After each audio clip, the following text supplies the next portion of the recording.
Hello dear students and viewers. आज की class में आप सभी का फिर से स्वागत करते हैं और आज हम देखने वाले हैं डिस्कवरी ऑफ प्रोटॉन। इसमें भी बड़ा ही इंटरेस्टिंग सा स्टोरी आपको बताएंगे। प्रोटॉन की खोज कैसे की गोल्डस्टेन ने, इसकी पूरी कहानी बताएंगे। इसके पहले जो लास्ट वीडियो में इलेक्ट्रॉन की खोज वाली जो कहानी हम लोगों ने सुनी और देखी, उसमें कुछ बातें और एडिशनली आपको बता दूं, अच्छा लगेगा।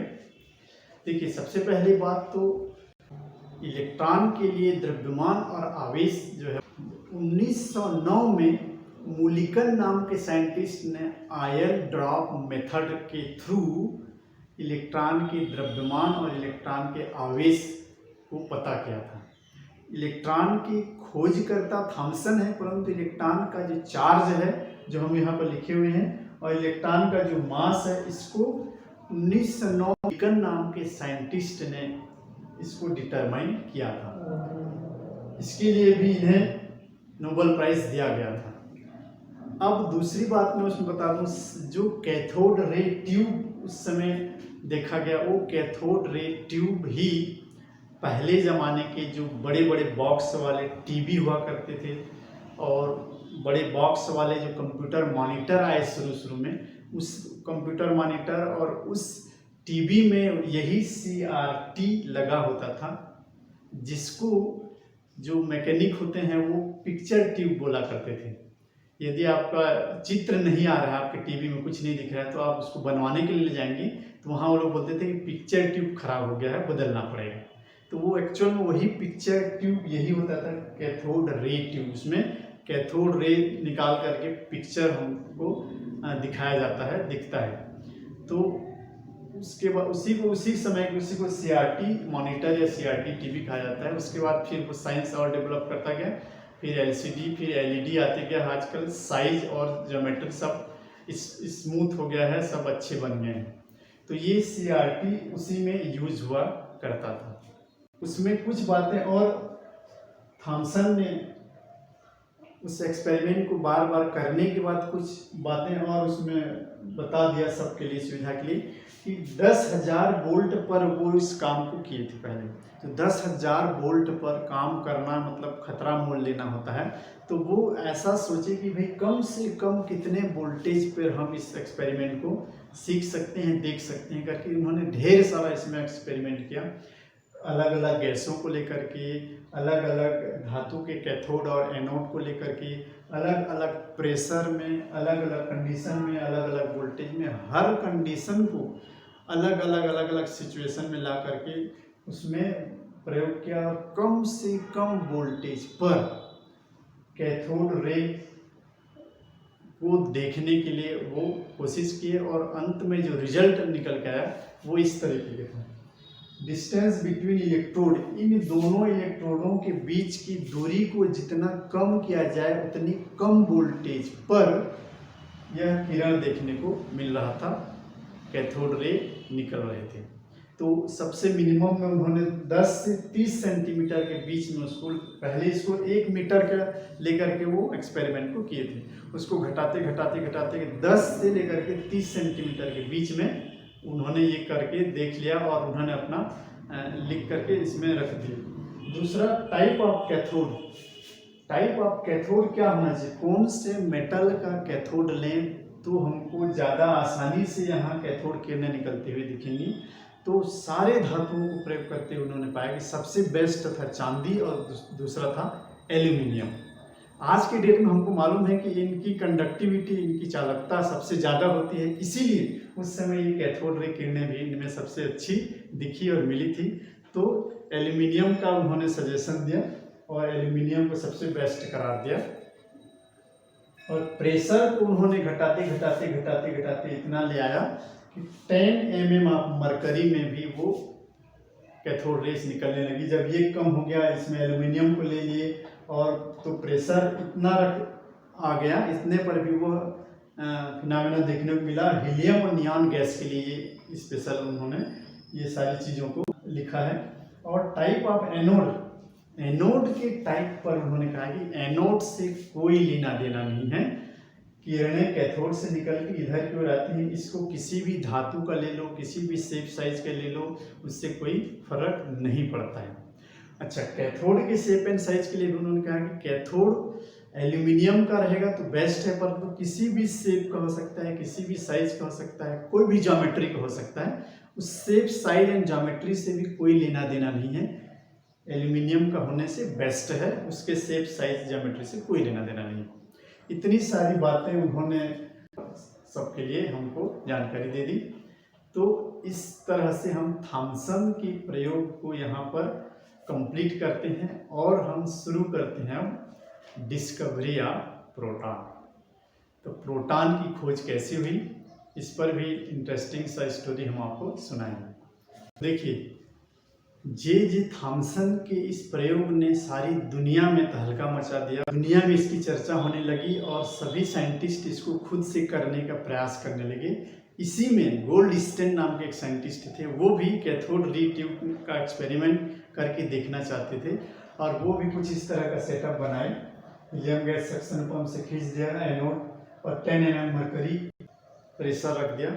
यहाँ पर जो सबसे मज़ेदार बात निकल के आई कि क्योंकि थॉमसन बता गए थे कि एल्यूमिनियम सबसे बेस्ट है, तो वो अपने घर में एल्यूमिनियम का प्लेट खोजे होंगे। कहीं पर भी एल्यूमिनियम का कोई भी किसी भी शेप साइज ज्योमेट्री का एल्यूमिनियम मुझे मिल जाए तो ये आसानी से ये एक्सपेरिमेंट में कर सकूं, देख सकूं। तो शायद घर में कहीं नहीं दिखा होगा। बताया गया है कि इस तरह से एक छिद्रयुक्त कैथोड वो लिए थे, तो उस कैथोड छिद्रयुक्त लेने इंटेंशनली तो छिद्रयुक्त नहीं लिए होंगे, कुछ न कुछ ऐसा इंसिडेंट हुआ होगा जिससे वो उनको मजबूरन इस तरह से एल्यूमिनियम का प्लेट लेना पड़ा होगा। तो हो सकता है उनके घर में किचन में कुछ ऐसा छानने वाला कुछ एल्यूमिनियम का रहा होगा, उसको डाल दिए होंगे, या ऐसा भी हुआ होगा कि उनके घर में वो खूब अपने घर में खोजे होंगे एल्यूमिनियम का प्लेट, नहीं मिला। हो सकता है वो जंग यार्ड गए होंगे, कबाड़ जहाँ रखते हैं लोहा टीना कबाड़ी वाले के पास, और जा करके वहाँ भी ढूंढे होंगे एल्यूमिनियम का कुछ प्लेट मुझे मिल जाए, कुछ इस तरह से बना होना है। और उसके बाद उनको मान लो कुछ नहीं मिला होगा, तब लास्ट में निराश होकर के वो शायद बेसिन के पास अपना हाथ धोने के लिए ऐसा गए होंगे। बेसिन के पास जैसे ही हाथ धो रहे थे तो अचानक देखे कि बेसिन में जो नीचे आउटलेट होता है, जो छिद्र होता है जिससे पानी बाहर बह जाता है, वो देखे कि अचानक वो एल्यूमिनियम का है। अरे बाप रे, बोले हम मेरे को यही मिल गया, और तुरंत उसको हिला उला के तोड़ ताड़ के वहाँ से एल्यूमिनियम का वो एक प्लेट निकाल लिया वहाँ से, जो कि इस तरह से छिद्रयुक्त था, और ये पानी आउटलेट का उसका एल्यूमिनियम का बना हुआ था, उसको यहाँ पर वो लगा था। चूंकि उनको एल्यूमिनियम का ही लेना था, इसलिए एल्यूमिनियम के लिए कोई भी शेप साइज ज्योमेट्री का वो एक तो इसमें लगा दीजिए। अब हो गया एल्यूमिनियम का कैथोड, जो कि छिद्रयुक्त था। अब देखिए क्या हुआ, वही सारा सेटअप था। इतना थॉमसन कहा गए थे कि इतना मिनिमम टेम्परेचर में हो जाता है, इसके डिस्टेंस को वो 10 से 15 सेंटीमीटर का रख लिए, और वो सारा चीज़ वैसे ही किए। यहाँ से सब गैस निकाल के, सारा एयर निकाल करके सक्शन पंप से या वैक्यूम पंप से निकाल करके हीलियम गैस इसमें फिल कर दिए। अब उसके बाद यहाँ पर क्या हुआ, वो कैथोड रेस से तो कैथोड किरणें इधर निकली, वो उनको दिखाई दिया, इसमें कोई दो राय नहीं है। लेकिन एक एडिशनली एक नया चीज देखने को मिला गोल्डस्टेन को। वो क्या था, वो देखने को मिला इधर कैथोड के पीछे जो ग्लास ट्यूब था, उस ग्लास ट्यूब में कुछ चमक दिखाई देने लगी, कुछ चमक रहा था इधर, ये कुछ चमक दिखाई देने लगी। तो उनको लगा अरे वाह, मैं तो कमाल हो गया है। तो अब इस एनोड से भी इधर कोई किरण निकल करके जा रहा है। मैंने तो एनोड किरणों की खोज कर दी, और उन्होंने इसका नाम भी दे दिया एनोड रेस, एनोड रेस। और सारे साइंटिस्टों को सीधा फोन कर दिया, जितने उस समय के तात्कालिक साइंटिस्ट, सबको फोन लगाया और बुलाए, आइए मैं तो एनोड किरण की खोज कर दिया हूँ, गोल्डस्टीन बोल रहा हूँ, सबके सब आइए यहाँ, मैं दिखाता हूँ आपको, मैंने एनोड किरण की खोज कर दी। तो सब साइंटिस्ट दौड़े भागे आए, वाह भाई एनोड किरण की खोज कर दी। और सब वहाँ हॉल में मस्त बैठे होंगे, वहाँ चाय नाश्ता की व्यवस्था होगा और डेमोन्स्ट्रेट करने के लिए बोले होंगे दिखाइए भी आप अपना एनोड किरण कैसे खोज किए। ये सारा सेटअप वहाँ पर रख करके बताए होंगे। और देखिए बोले यहाँ पर चमक आ रहा है और वो शायद एनोड से ही निकल के इधर जा रहा है और इस तरफ जा करके वहाँ पर वो किरणें हैं और वही चमक रहे हैं। तो सब साइंटिस्ट बोले तो आपने इस पर कुछ और एक्सपेरिमेंट किया उसके एग्जिस्टेंट का, एनोड रेस है इसकी कंफर्मेशन के लिए, जैसे कि थॉमसन जी ने किया था। क्रॉस रखने के बाद उसके बाद पेडल व्हील रखा, उसके बाद उसमें मैग्नेटिक फील्ड लगाया, इलेक्ट्रिक फील्ड लगाया, ऐसा कुछ करके आपने देखा। तो बोला अभी तक तो नहीं किया हूँ सर। तो चलिए देखते हैं। तो उन्होंने इसका परीक्षण करना शुरू किया और इसको कुछ इस तरह से सेटअप को थोड़ा चेंज किए होंगे, इस तरीके से इसको फिर से, और इस वाला कैथोड रहा होगा उसको थोड़ा इधर लाया गया होगा ताकि इधर जो चमक दिखाई दे रही है उस चमक का परीक्षण किया जा सके। इस तरह से इसको यहाँ पर रख दिया गया होगा और यहाँ पर एनोड है। कुछ सेटअप इस तरह से इसको चेंज किया गया होगा, ये मान के हम चलते हैं। और यहाँ पर जो इनको लग रहा है कि भाई इधर ये एनोड किरणें हैं,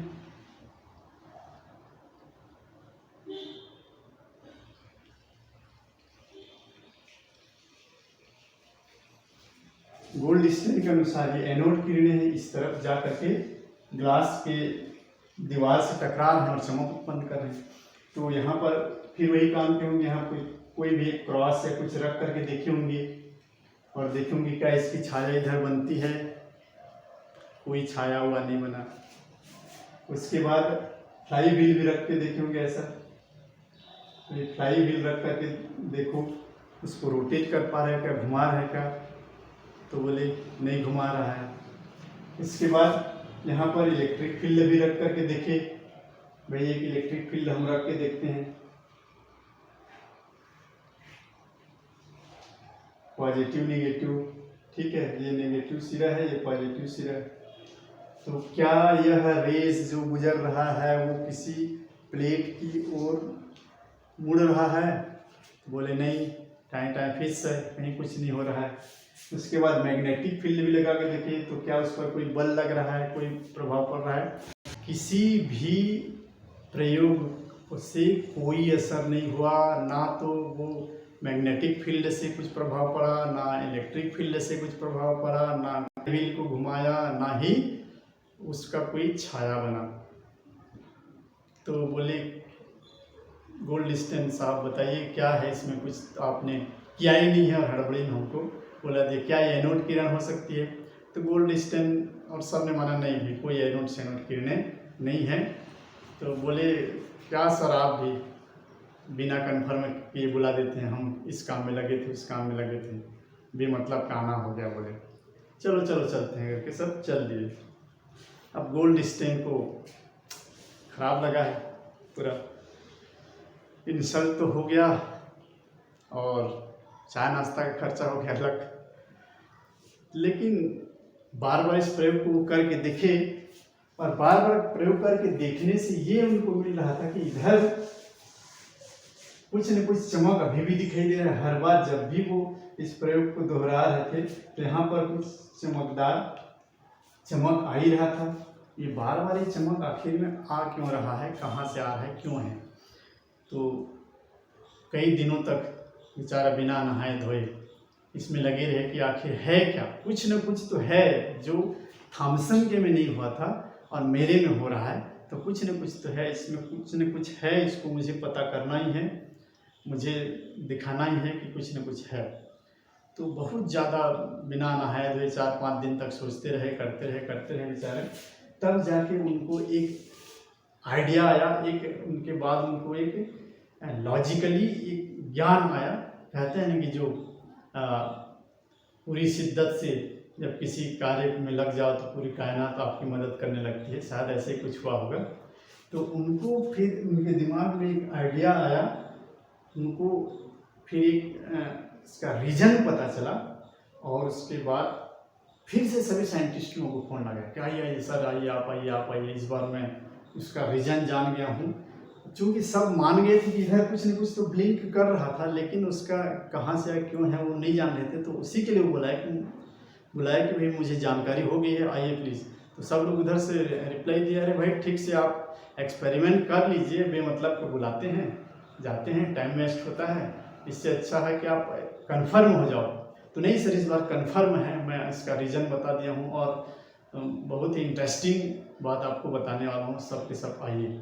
फिर से सारे साइंटिस्ट लोग आए, हॉल में बैठे, फिर पानी बॉटल वगैरह रखे, और ठीक है बताइए सर क्या हुआ है करके। अब जब गोल्ड स्टैंड को पूछा गया कि भाई ये क्या चमक आ रही है, आपको क्या लगता है, तो देखिए बड़ा इंटरेस्टिंग सा उनका भी खोज था। खोज कहें या लॉजिक कहें, एक्चुअल में ये एक लॉजिक था, एक्सपेरिमेंट से नहीं, एक लॉजिक से निकल के आया, और वो 100% सही है, आज भी उसको मानते हैं। गोल्ड स्टैंड ने क्या कहा, यहाँ से जब इलेक्ट्रॉन, जिसको हम ऋणावेशित कण कह रहे हैं, जिसको इलेक्ट्रॉन नाम दिया जा चुका है, वो इधर से निकलते आ रहे हैं, तो यहाँ पर जो हीलियम या कोई भी गैस रखे हैं, उस गैस के कणों से टकरा रहे हैं। अब गैस के कणों से टकराने पर वो उसके साथ उस गैस के भीतर, गैस के परमाणु के भीतर जो इलेक्ट्रॉन है, उस इलेक्ट्रॉन को धक्का मार के बाहर निकाल दे रहे हैं। तो इलेक्ट्रॉन की धक्का मार के निकाल देने के बाद अब वह इलेक्ट्रॉन से कमी युक्त जो परमाणु हो रहा है गैस का, वह अब इस ऋणावेशित कैथोड की ओर खींचा चला रहा है। गोल्ड स्टैंड ने ये पता कर लिया था इतने दिन में कि भाई प्रत्येक परमाणु जो है वो मूलतः उदासीन होता है। देखिए कितना बढ़िया लॉजिक लगाया कि प्रत्येक परमाणु उदासीन होता है, और थॉमसन साहब का कहना है कि प्रत्येक परमाणु में इलेक्ट्रॉन होते हैं और इलेक्ट्रॉन पर ऋणावेश होता है। तो यदि इलेक्ट्रॉन पर ऋणावेश होता है और एक ही कण होता परमाणु के भीतर, तो परमाणु को उदासीन नहीं होना चाहिए, परमाणु को ऋणावेशित होना चाहिए था। तो यहाँ पर उन्होंने इसी लॉजिक के बेस पर सबको बुलाया था कि इधर से जैसे ही इलेक्ट्रॉन आ रहा है, वो परमाणु, गैस के परमाणु से उसके अंदर इलेक्ट्रॉन को वो ठोकर मार के उसको बाहर निकाल दे रहा है, टकरा करके उससे इलेक्ट्रॉन छिटक जा रहे हैं। तो जो परमाणु बच रहा है वह धनावेशित हो जा रहा है, और इसी धनावेशित जो गैस की कण हैं वो इसकी ओर खींचे चले जा रहे हैं, ये ऋणावेशित प्लेट की ओर, और इसमें टकरा रहे हैं। तो जो इसके सतह पर टकरा रहे थे उसी में जाकर के चिपक जा रहे थे, एब्जॉर्ब हो रहे थे, समा जा रहे थे धातु एल्यूमिनियम पर। लेकिन जो धनावेशित गैस के कण इस छिद्र में से होकर गुजर रहे थे, वो जाकर के फिर यहाँ पर आकर के कांच की दीवार पर टकरा रहे थे। ऐसा गोल्ड स्टैंड का सबके सामने कहना था कि ये घटना हो रही है, और बार बार जो कुछ गैस के कण यहाँ पर कांच की दीवार से टकरा रहे हैं, तो बार बार टकराने की वजह से वहाँ पर एनर्जी मिल रहा है, और कांच जो है थोड़ा सा ब्लिंक कर रहा है, जो ट्यूब है वो थोड़ा सा ब्लिंक कर रहा है, चमक रहा है। तो सबको लगा हाँ बात में तो दम लग रहा है, आपकी बात सही है। तो गैसों को आयनित कर देती हैं। गैसों को आयनित करने का मतलब यही है कि कैथोड किरणें जब टकराती हैं तो गैस के कणों से उसमें इलेक्ट्रॉन को बाहर निकाल देते हैं, तो जो धनावेशित हो जाता है अर्थात आयनित हो जाता है। तो बात तो सही है बोले, तो बात में दम है आपका। अब इसके बाद इस प्रयोग को सब अलग अलग गैसों के लिए प्रयोग करने लगे। हीलियम नियॉन निष्क्रिय गैसों के अलावा ऑक्सीजन, क्लोरीन, नाइट्रोजन जैसे गैसों पर भी इस प्रयोग को दोहराया, और लास्ट में उन्होंने हाइड्रोजन गैस को इसमें लिया। क्यों हाइड्रोजन गैस को लिया? कन्फर्मेशन के लिए, चूंकि उस समय तक ये पता था कि हाइड्रोजन गैस सबसे कम द्रव्यमान का है, सबसे छोटा है, जिसमें एक ही इलेक्ट्रॉन पाया जाता है। ये जानकारी सबको हो चुकी थी। सबसे हल्का है, सबसे हल्की और सबसे कम द्रव्यमान और सबसे छोटी आकार का तत्व तो हाइड्रोजन है, ये सबको पता चल चुका था। तो इसीलिए हाइड्रोजन को लेकर के इसको, हाइड्रोजन गैस को लेकर के इस प्रयोग को जब किए, तब पता चला कि वहाँ से जब एक इलेक्ट्रॉन निकल गया, तो अब चूंकि एक इलेक्ट्रॉन निकल जाने के बाद उसमें जितना धनावेश आया, उस हाइड्रोजन पर जितना धनावेश जो है वो निकल करके आया, वही धनावेश जो है वो इस इलेक्ट्रॉन के पर उपस्थित आवेश के बराबर ही है। क्यों? क्योंकि एक इलेक्ट्रॉन है और जब एक इलेक्ट्रॉन निकल गया तो उसमें कुछ धनावेश आ गया, तो वही चूंकि इलेक्ट्रॉन के निकलने से पहले ये उदासीन था, इसका मतलब ये हुआ कि उसके अंदर इलेक्ट्रॉन पर जितना नेगेटिव चार्ज है उतना ही पॉजिटिव चार्ज उसके अंदर में भी किसी और कण में है, इसीलिए वो उदासीन है। तो जब इलेक्ट्रॉन निकल गया तो उस अंदर में उपस्थित दूसरे कण का आवेश इस पर दिखाई दे रहा है, और वो धनावेश उतना ही है जितना कि एक इलेक्ट्रॉन पर होता है। तो ये सब लॉजिक पर ही आधारित था, जो कि सही है, माना गया, और आज भी इसको हम लोग मान रहे हैं। तो इस तरह से एक दूसरे कण के होने का वहाँ पर प्रमाण मिला, और सभी साइंटिस्ट को मानना पड़ा कि चूंकि एक इलेक्ट्रॉन के निकल जाने पर हाइड्रोजन धनावेशित हो गया। धनावेशित होने का मतलब वहाँ पर कोई दूसरा कण भी है जिस पर धनावेश होना चाहिए, और उतना ही होना चाहिए जितना इलेक्ट्रॉन पर होता है। चूंकि एक ही इलेक्ट्रॉन होता है, सब जान रहे हैं, तो भाई एक इलेक्ट्रॉन निकलने पर जितना धनावेश उसमें है वो उसी दूसरे कण का धनावेश है। तो इसलिए प्रोटॉन नाम के नए कण की खोज यहाँ पर मानी गई, और गोल्ड स्टैंड को इसका श्रेय दिया गया। और प्रोटॉन का जो चार्ज है, आवेश है, उसको उतना ही माना गया जितना कि इलेक्ट्रॉन का होता है, 1.6 × 10⁻⁻19 कूलम। ये इसमें धनावेश होता है। कुछ किताबों में इसको प्लस लिख करके लिखा रहता है, और इलेक्ट्रॉन के आवेश में इसके सामने में ऋण लिखा होता है। तो उसको ऋण या धन चिन्ह लगाएं चाहे न लगाएं, इतना परिमाण का उसमें धनावेश है, उतने ही परिमाण वाला वहाँ पर ऋणावेश होता है इलेक्ट्रॉन के ऊपर। अब द्रव्यमान को भी इसी लॉजिक के आधार पर निकाला गया कि चूंकि हाइड्रोजन में एक प्रोटॉन हो गया और एक इलेक्ट्रॉन हो गया, और सबसे न्यूनतम द्रव्यमान हाइड्रोजन का होता है, तो वहाँ पर वो ये माने कि इलेक्ट्रॉन और प्रोटॉन से मिलकर ही उसका मास निकल के आ रहा है। और चूंकि इलेक्ट्रॉन का मास लगभग 0 है, ये प्रूव हो चुका था, तो जो कुछ भी उसका मास आ रहा है वो प्रोटॉन का है। तो वहाँ पर जो मास निकल के आ रहा था वो AMU में आ रहा था, 1.0008 AMU, जिसको लगभग एक AMU मान लिया जाता है। एक AMU या ग्राम में जैसे बाद में बोला गया तो 1 ग्राम मान लेते हैं, और उस किलोग्राम में देखा गया तो 1.6 × 10⁻27 किलोग्राम मास है। इस तरह से इसका जो मास डिटरमाइन हुआ वो, और जो इसका आवेश डिटरमाइन किया गया वो एक लॉजिक पर ही आधारित था।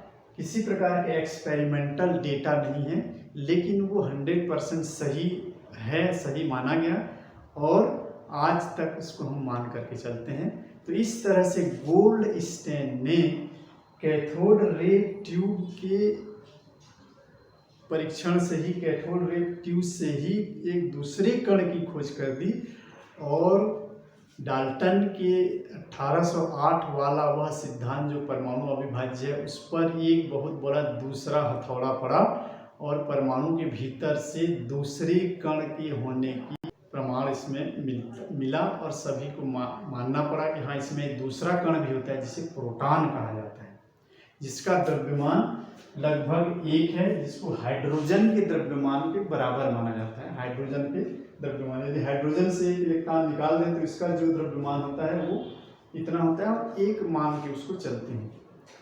ठीक है, तो इस तरीके से 2 कणों की खोज हो चुकी कि परमाणु के भीतर में ही 2 कण पाए जाते हैं। इसमें एक मज़ेदार बात निकल के आता है दोनों एक्सपेरिमेंट में, आप ध्यान दीजिए। तो इलेक्ट्रॉन की खोज भी थॉमसन ने इलेक्ट्रॉन नाम के किसी कण के लिए उसने एक्सपेरिमेंट शुरू नहीं किया था। वो तो बस ये देखना चाह रहे थे कि पोटेंशियल डिफरेंस लाने से इस तरह से बिजली कड़कने जैसी कोई घटना होती है कि नहीं, और उस घटना को देखते समझते समझते समझते इलेक्ट्रॉन की खोज हुई।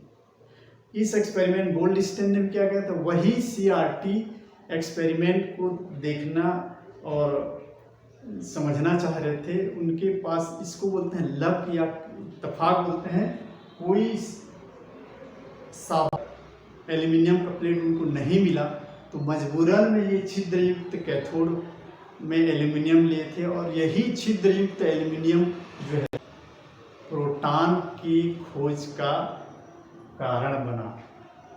हो सकता है उसको इस तरह से छिद्र वाला नहीं लिए रहते तो इस तरह से यहाँ पर चमक उनको दिखाई नहीं दी रहती, और वो कैथोड किरण को देख करके संतुष्ट हो जाए रहते। लेकिन इसको कहते हैं कि लक साथ देता है, जो लगे रहते हैं उनको लक साथ देता है। तो इस तरह से कैथोड किरण को समझने के लिए, एक्सपेरिमेंट को देखने के लिए ही इसको शुरू करते हुए वो शुरू किए थे, और प्रोटॉन नाम के नए कण की खोज हो गई।